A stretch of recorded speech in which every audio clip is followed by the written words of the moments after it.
જ્યારે પણ કેન્સર હોય ત્યારે થર્ડ સ્ટેજ, સેકન્ડ સ્ટેજ કે ફોર્થ સ્ટેજ હોય ત્યારે આપણને થાય છે કે આટલે સુધી વાત કેવી રીતે ગઈ. પણ કેન્સરની શરૂઆત. નમસ્કાર દર્શક મિત્રો, તાજેતરમાં એક ન્યૂઝ બહુ જ વાયરલ થયા છે. એ બોલિવૂડ અભિનેત્રી અને ટીવી અભિનેત્રી હિના ખાનના છે કે જેને થર્ડ સ્ટેજનું કેન્સર થયું છે અને એણે આ વાતની પોતે જાહેરાત કરી છે. આ એક સારી વાત છે કે છેલ્લા ઘણા સમયથી લોકો કેન્સર વિશે બોલતા થયા છે. પહેલાં લોકો એવું જાહેર કરતા ગભરાતા હતા કે મને કેન્સર છે, પરંતુ આજે લોકો સામેથી કહે છે તો ખબર બી પડે છે. તો આ હિના ખાનને જે થર્ડ સ્ટેજનું કેન્સર થયું એ વિશે આપણે જાણવા માટે અમારી સાથે આજે ડૉક્ટર દીપ્તિબેન પટેલ છે. આપણે દીપ્તિબેન પટેલ પાસેથી જાણીશું કે ફર્સ્ટ સ્ટેજ પરથી કેવી રીતના ખબર પડે, થર્ડ સ્ટેજ પછી આવ્યા પછી એની શું દવા છે, શું સારવાર છે, આ બધી વાતો કરીશું. ડૉક્ટર દીપ્તિબેન, આપણે હિના ખાનને અત્યારે ન્યૂઝ વાયરલ થયા છે કે એને થર્ડ સ્ટેજનું કેન્સર છે ને એને પોતે વાત કરી છે. તો સવાલ એક કોમન મેન માટેનો પણ છે કે હિના ખાન જેવી અભિનેત્રી કે જે સેલિબ્રિટી છે, એ લોકો હેલ્થ કોન્શિયસ હોય છે, બધી બાબતોનું ધ્યાન રાખતા હોય છે, તો થર્ડ સ્ટેજના કેન્સર સુધી કેમ એ ગઈ વાત? જ્યારે પણ કેન્સર હોય ત્યારે થર્ડ સ્ટેજ, સેકન્ડ સ્ટેજ કે ફોર્થ સ્ટેજ હોય ત્યારે આપણને થાય છે કે આટલે સુધી વાત કેવી રીતે ગઈ. પણ કેન્સરની શરૂઆત થાય છે ત્યારે આપણે એને ગણકારતા નથી કે આપણે એના માટે ઘણી વખત અવેરનેસ નથી હોતી. ને કોઈક વખત આપણને ખ્યાલ હોય કે નાની સરખી તકલીફ છે તો આપણે એવું માનતા હોય છે અંદરથી કે ના આ તો ખાલી સાદું હશે, કે જોઈએ છે થોડા દિવસ પછી જોઈએ છે. ને કોઈક વખત એવું પણ થતું હોય કે જ્યારે બ્રેસ્ટ જેવી જગ્યા હોય ત્યારે શરમના વાળા પણ નથી આવતા હોતા. અને બીજું કે નાની ગાંઠ હોય અને કદાચ એવું પણ બની શકે કે એમને નાનું ટ્યુમર હોય બ્રેસ્ટ પર હોય તો થોડુંક નિગ્લેક્ટ પણ, થોડુંક એવું પણ વિચાર્યું હોય કે સ્કાર આવશે, નાની ફોલ્લી છે. એટલે આવા ઘણા બધા કારણ હોઈ શકે કે ડૉક્ટર પાસે નહીં ગયા હશે. હવે આ બધા એક રીઝન છે, પણ મને તો અત્યારે એવું લાગે છે કે તમે સેલિબ્રિટી હો, તમારી અવેરનેસ હોય, તમે ભણેલા હોય, પણ તમને પોતાના બોડી માટેની કેટલી જાગૃતતા છે તેના પર તમારો બધો આધાર રહેતો હોય છે. એટલે તમારું સ્ટેટસ કે તમારું એજ્યુકેશન કરતાં તમે તમારા બોડીને કેટલો પ્રેમ કરો છો ને કેટલું એને સંભાળો છો તેના પરથી આપણે એવું કહેવાય કે તમે ડૉક્ટર પાસે કેટલા વહેલા જશો. થર્ડ સ્ટેજનું કેન્સર થયું છે, કદાચ આટલા સેલિબ્રિટી છે, કદાચ અવેર પણ હશે, પોતાનું ઘણું બધું નામ છે, તો એમના કેસમાં એવું થઈ શક્યું હોય કે જેમનો માંસ કે જે ગાંઠ છે તે બ્રેસ્ટના બહુ પાછળના ભાગમાં હોય છે, અંદરના ભાગમાં હોય, બરાબર. તો જ્યારે આપણે પાલ્પેશનની કે એની મેથડ હોય, સેલ્ફ એક્ઝામિનેશનની મેથડ હોય તો આપણે જોઈ લેતા હોય, ફિમેલને સમજાવેલું હોય છે. ઘણા બધા આપણે યુટ્યુબ પર પણ એવા વિડીયોઝ છે કે સેલ્ફ બ્રેસ્ટ એક્ઝામિનેશનના, એટલે કદાચ હિનાબેન પોતે જોતા પણ હશે. પણ એમના કેસમાં આપણે એવું નહીં કહી શકીએ કે એને નિગ્લેક્ટ કર્યું કે નહીં ખબર પડી હશે. પણ ક્યારેક એવી કન્ડિશન હોય કે બ્રેસ્ટના એકદમ પાછળના ભાગમાં હોય. અને બીજી વસ્તુ, જ્યારે બ્રેસ્ટ ડેન્સ બ્રેસ્ટ હોય, એટલે કે યંગ છોકરીઓ હોય અને બ્રેસ્ટમાં થોડી ટાઈટ બ્રેસ્ટ હોય, તેમાં પણ કોઈક વખત સેલ્ફ એક્ઝામિનેશનમાં પાછળના ભાગમાં ગાંઠ હોય, ડીપલી રૂટેડ હોય તો નહીં ખ્યાલ બની શકે. અને બીજી વસ્તુ કે બહુ ઘણી વખત ગાંઠ એવી હોય કે બહુ નાની સાઇઝ હોય, પ્રાઇમરી માસ બહુ નાનો હોય, પણ એનો ફેલાવો છે તો બહુ જલ્દી થતો હોય, બરાબર. એટલે કઈ ટાઈપનું કેન્સર છે, એના ટાઈપના ગ્રેડ કેવા છે, એ બધા પર. પછી ઘણા કેન્સર એવા હોય કે ટાઈપ એની સાથે પણ એના હોર્મોન સાથે કે એના બોડીના રિસેપ્ટર સાથે કેવી રીતે એક્ટ કરે છે, આ બધા કારણો લીધે પણ એવું થાય કે પ્રાઇમરી ટ્યુમર બહુ નાનો પાછળ હોય, બ્રેસ્ટ ડેન્સ હોય, તેવા સંજોગોમાં એ બીજે સ્પ્રેડ થઈ જાય ત્યાં સુધી એને ખબર ના પડી, એવું બની શકે છે. ખાસ કરીને અમારે એ જાણવું છે કે મહિલાઓના બોડી પાર્ટમાં કયા એવા ફેરફાર થવા માંડે, એટલે કયા એવા લક્ષણ દેખવા માંડે તો એને એમ માનવાનું કે આ કેન્સરના લક્ષણો હોઈ શકે છે, કેન્સર થઈ શકે છે. તો બ્રેસ્ટમાં જ્યારે પણ આવું કંઈક તકલીફ થાય છે ત્યારે પહેલાં તો એમાં થોડું બર્નિંગ સેન્સેશન ઘણા પેશન્ટો અમારી પાસે લઈને આવતા હોય છે. ઘણાની કમ્પ્લેન એવી હોય કે મને અહીંયા આગળ માંસ છે, બરાબર. અને માંસ હોય તે કેવો હોય, એકદમ ફરતો નહીં હોય, સોલિડ હોય.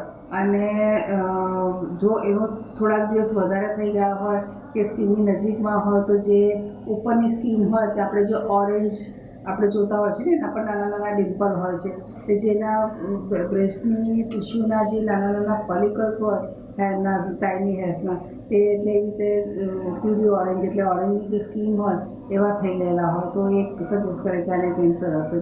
ત્રીજી વસ્તુ નિપલમાંથી ડિસ્ચાર્જ થવો, કે નિપલમાંથી ડિસ્ચાર્જ થાય જો સ્મેલવાળો ડિસ્ચાર્જ હોય કે બ્લડ સ્ટેન ડિસ્ચાર્જ હોય તો આ 2 ડિસ્ચાર્જ છે એમાં કોઈક વખત કેન્સર થવાની શક્યતા ઘણી વધારે હોય છે.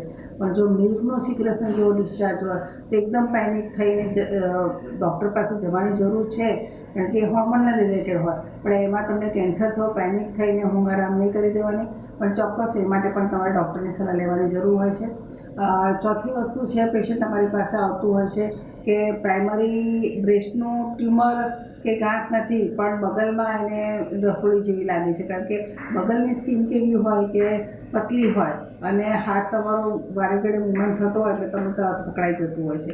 એટલે આવા સંજોગોમાં જ્યારે પણ તમને નાનો માસ દેખાય છે, દુખાવો થતો હોય, એના જો પીળી ઓરેન્જ એટલે કે જેને તમે ઓરેન્જ જેવો સ્કીન હોય એવો હોય, નિપલનો ડિસ્ચાર્જ હોય, પેઇનફુલ માસ હોય, એ જ આજુબાજુમાં ફરતો નહીં હોય અને એકદમ ફિક્સ હોય કે પછી જે માંસ હોય એની ઉપરની ચામડી પર જો લોહીની નળીઓ વધારે ગ્રીન કલરની દેખાતી હોય તો આવા સંજોગોમાં આવા માંસ કેન્સરના હોવાની શક્યતા વધારે છે.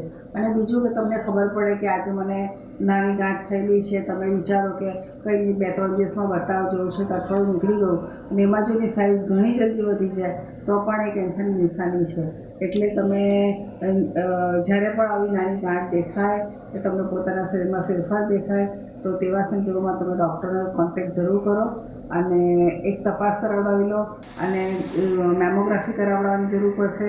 કદાચ જરૂર પડશે તો એમાંથી હવે તો આખી બાયોપ્સી નથી કરતા હોતા, નીડલથી બાયોપ્સી કરતા હોય છે.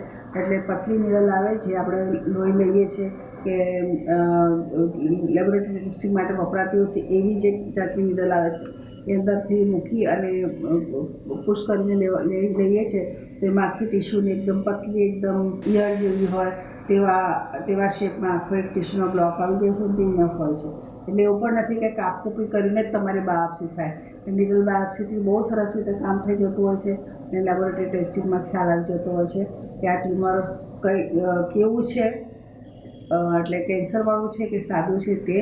પછી એની હિસ્ટોલોજી તપાસ કરવામાં આવતી હોય છે કે એ બહુ જલ્દી ફેલાયું છે, એનું ગ્રેડ કેવું છે તે ખ્યાલ આવતું હોય છે અને પછી એની છે ને તે એડવાન્સ ટેસ્ટિંગ થતું હોય છે, રિસેપ્ટરનું ટેસ્ટિંગ થતું હોય છે. એટલે કે આ ટ્યુમર છે તે તમારે ઇસ્ટ્રોજન પ્રોજેસ્ટેરોન હોર્મોન્સ છે તેની સાથે કે અમુક જે પ્રોટીન્સ હોય છે હર્ની પ્રોટીન્સ કહેવાય છે તેની સાથે કે કઈ રીતે એનું રિપોર્ટિંગ છે તો એ પ્રમાણે એના છે તે દવાના ઓપરેશન પહેલાં કિમોથેરાપી આપી કે નહીં, રેડિયોથેરાપીની જરૂર પડશે કે નહીં, પ્લસ આ વ્યક્તિને કિમોથેરાપી સાથે હોર્મોનલ થેરાપી જરૂર પડશે કે નહીં, ઇમ્યુનોથેરાપીથી સારું પડશે કે નહીં. અને દરેક પેશન્ટનો એક ક્વેશ્ચન હોય છે કેન્સર થયું છે હવે કેટલું જીવશે, સારું થઈ જશે કે નહીં, મટી જશે કે નહીં, આ ક્વેશ્ચન કોમન હોય છે. તો આ બધાનો જવાબ આ જે ડિટેલિંગમાં જે હિસ્ટોપેથો એટલે કે જે ટિશ્યુ લીધી છે બાયોપ્સીનું એને રિપોર્ટ કરીને મળી જતો હોય છે. ને હવે ખૂબ આ એડવાન્સથી થતું હોય છે અને એના રિઝલ્ટ એટલે કે ખાલી તપાસ માટે નહીં પણ તમારી ટ્રીટમેન્ટનું અને તમારો પ્રોગ્નોસિસ ને તમે કેટલું જીવશો, તમે કેટલી દવાની કઈ ટાઈપની એ બધો જ આધાર આ ખાલી લેબોરેટરીના રિપોર્ટ પર હોય છે. એટલે આ રિપોર્ટ ખૂબ મહત્ત્વનો છે. એટલે બાયોપ્સીના નામથી તમે ગભરાવો નહીં, બહુ નાની સિમ્પલ તપાસ છે. જસ્ટ ખાલી એક આપણે ઇન્જેક્શન મૂકીએ છીએ એટલી જ તપાસ છે. એનાથી ટિશ્યુનો બ્લોક લઈ અને આટલી તપાસ ચોક્કસ કરાવો. ડૉક્ટર, એક સવાલ પૂછવાનું મન થાય છે કે તમે આની તો વાત કરી કે ભાઈ આવી રીતના તમને શરીરમાં આમ થાય તો તમને ખબર પડે, પરંતુ મારે એ જાણવું છે કે પહેલાંથી શું કાળજી રાખવી કે આ કેન્સર સુધીનો સ્ટેજ પહોંચે જ નહીં. તમે ક્વેશ્ચન્સ ખૂબ સરસ પૂછ્યો. Always prevention is better than cure. બરાબર. એટલે પ્રિવેન્શનમાં પહેલું તો તમારે તમારા બોડી માટે સજાગ રહેવાનું છે. બીજી વસ્તુ છે કે તમારે સેલ્ફ બ્રેસ્ટ એક્ઝામિનેશનની ટેકનિક જાણી લેવાની જરૂર છે. યુટ્યુબમાં અવેલેબલ છે, તે છતાં તમને થોડું સમજાવી દઉં કે બહુ ફોર્મ એટલે બહુ વધારે પ્રેશર નહીં ને બહુ ઓછું પ્રેશર નહીં. આંગળીના જે આ ટેરવા છે તેનાથી બ્રેસ્ટની ટિશ્યુને તમે એક ક્રોનોલોજીકલ ઓર્ડરમાં તમે રાઉન્ડ કરી લીધું, પછી તમે અપસાઇડ ડાઉન કરી નિપલ તરફ તમારો હાથ આવવા દો. એટલે આમાં તમને ખ્યાલ આવી જશે કોઈ પણ જગ્યાએ ઇરેગ્યુલરિટી હશે, ટિશ્યુ ચૂજી હશે, બીજી ટિશ્યુ કરતાં તે પણ ખ્યાલ આવી જશે. અને ધારો કે નાનો સરખો લંબ કે કંઈ હશે તો ખ્યાલ આવી જશે. એટલે આ એક વસ્તુ થઈ સેલ્ફ બ્રેસ્ટ એક્ઝામિનેશનની. આ જ્યારે પણ તમે કરો છો ત્યારે તમારો હાથ છે તો કમર પર મૂકી દેવાનો રાખો, અને અથવા તો પછી માથાની અહીંયા પાછળ મૂકી દેવાનો રાખો. તો એનાથી શું થશે કે બ્રેસ્ટની ટિશ્યુ છે તે થોડીક સ્ટેબલ થશે અને તમે વ્યવસ્થિત રીતે એક્ઝામિન કરી શકશો. બીજું છે કે તમે સેલ્ફ એક્ઝામિનેશન તો કરી એની ડેટ તમે નક્કી રાખો કે 15 દિવસે કરશો, અને 1 થી 15 તારીખમાં કે તમારા જે કોઈ શિડ્યુલ હોય અને જેને તમે જલ્દી રીતે કનેક્ટ કરી શકો એની સાથે કનેક્ટ કરો. મેમોગ્રાફીની તપાસ કરાવવી જરૂરી છે. મેમોગ્રાફીની તપાસ 35 યર્સ પછી કરાવવી જરૂરી છે. જો તમને કોઈ એમાં ગાંઠ કે કંઈ દેખાય છે કે કોઈ તમારો પોઝિટિવ ફાઇન્ડિંગ્સ છે તો કે ફેમિલી હિસ્ટ્રી છે, તેવા સંજોગોમાં તમે દર 2 કે 3 વર્ષે જે રીતે તમને ડૉક્ટર સલાહ આપે તે રીતે તમે કરાવવું જોઈએ. એટલીસ્ટ 55 થી 60 વર્ષની ઉંમર સુધી તો તમારે કરાવવું જોઈએ. આફ્ટર 65 કેન્સરના જે ચાન્સીસ છે બ્રેસ્ટના મેલિગ્નન્સીના તે થોડાક ઓછા થતા હોય છે. પણ જેટલી યંગ એજમાં તમારું આવું કોઈક માસ આવે છે એટલી તમારી જે ગ્રેવિટી છે કેન્સરની કે જે ટિશ્યુનો ફેલાવો છે તે વધારે થતો હોય છે. પણ નો ડાઉટ તમારી ત્યારે રોગપ્રતિકાર શક્તિ અને જો હોર્મોન્સને લગતા કેન્સર હોય તો તમે જલ્દી પણ સાજા થઈ જતા હોય છે. અને જો તમને એવું લાગેલું જ છે કે ક્લિનિકલ એક્ઝામિનેશનમાં કે કેન્સર છે, ડાઉટ છે, તો તમે બાયોપ્સી કે એવું કરાવી લેતા પહેલાં એક MRIની તપાસ ડૉક્ટર કહે તો તમે MRI કરવાનું કહે તો ચોંકી જાઓ છો અને બીજી જગ્યાએ ઓપિનિયન લેવા જાઓ, અને પછી ડૉક્ટર તમને એવું કે ના તમે પહેલાં બાયોપ્સી તો કરાવો અને પછી તમે MRI કરાવજો. ત્યારે તમારા કેસમાં MRI પહેલાં કરાવેલું હોય અને એના જે ચેન્જીસ છે અને એના સ્ટેજિંગ છે તે વધારે સારી રીતે થતું હોય છે. એટલે જ્યારે પણ તમે કોઈ ડૉક્ટર પાસે કંઈ એડવાઇસ લેવા જાઓ છો ત્યારે તમે વિશ્વાસ રાખીને અને એનો કેલિબર જોઈને જાઓ. પછી તમને જે વસ્તુ ગમતી હોય તે વસ્તુ તમને બીજા ડૉક્ટર કહે છે કે તમે કરાવી લો છો તો તમારો કેસ બદલતો હોય છે. તો દર્શક મિત્રો, બ્રેસ્ટ કેન્સર ઉપર જે અત્યારે વાત કરી રહ્યા હતા એ ડૉક્ટર દીપ્તિબેન પટેલ છે અને એમનું love and care multi speciality હોસ્પિટલના તેઓ ડિરેક્ટર છે. 35 વર્ષથી વધારેનો એમનો ગાયનેકોલોજીમાં એમનો અનુભવ છે અને IVF અને એન્ડોસ્કોપીમાં પણ એમનું બહુ જ જાણીતું નામ છે. ડૉક્ટર દીપ્તિબેનને આખું સુરત, દક્ષિણ ગુજરાત અને આખું ગુજરાત ઓળખે છે.